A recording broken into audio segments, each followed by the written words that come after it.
11月19號係 TVB 台慶嘅大日子，為咗隆重其事，今日由總經理曾志偉帶領台前幕後舉行拜神儀式。今年嘅司儀陣容好有新鮮感，除咗有阿姐汪明荃領軍嘅重量級司儀助陣，由歷屆台慶頒獎禮得獎者組成嘅司儀陣容，仲有一位出乎大家意料嘅主持新丁吧。今年有機械人同埋機械狗。你已經講咗啦，咁就係啦，就係佢哋啦。係啊，我等住賣關子添，你講出嚟啊！其實琴日我哋一嚟到咧，阿 Bob 啦，我哋已經不斷係同佢哋互動，例如叫佢做啲咩，呢啲唔方便喺度講。咁啊，有啲位咧擔心，咦，佢會唔會即係會跌啦？咁樣完全唔會啊！即係佢嗰啲咧爭啲跌咧，唔係啊，專登做俾你哋嚇下你，呃下你。真係我覺得呢一個嘅 AI 機械人真係冇得頂。最初睇稿嘅時候係有少少擔心嘅，但係當見到個機械人實物之後，好放心，因為真係好犀利。佢真係做咗一個動作，令到我全場都哇！我哋又唔好講住。係啊，唔可以講係咩嚟㗎。咁希望佢喺 show 嘅時候都有一個咁好嘅表現。係。好，我揾到啦，聽日有份做主持嘅飛啊，等我同佢講幾句先。阿飛啊，你係咪聽日有份做主持啊？無可奉告，聽日你咪知咯。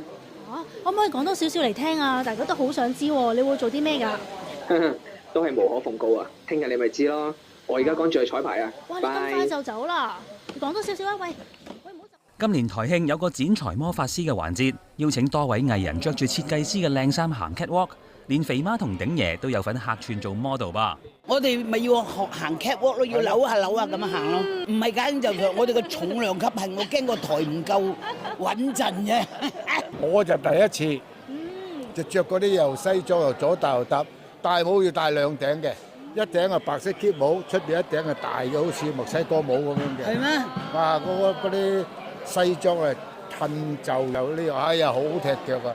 高鈴今朝去咗送許紹雄最後一程，下晝就要收拾心情為台慶彩排。雖然情緒起伏在所難免，但係高鈴話自己會努力工作，貫徹 Benz 雄嘅敬業精神。我尋日同今日都有去嘅，不過就因為我工作嘅原因呢，我就應該係最早去嗰批啦。咁始終都希望可以再見多佢幾面啦。會唔會都諗起好多好難忘嘅嘢？咁就一定嘅，咁自己都學習緊接受呢件事啦，同埋都會記住一樣嘢，就係佢永遠都希望我哋係可以記住佢歡笑嗰個樣。我會覺得佢其實未必係離開咗我哋㗎，佢一路都喺我哋心中又好，或者甚至乎我掛住佢嗰陣時，我就會同個天向住佢講嘢。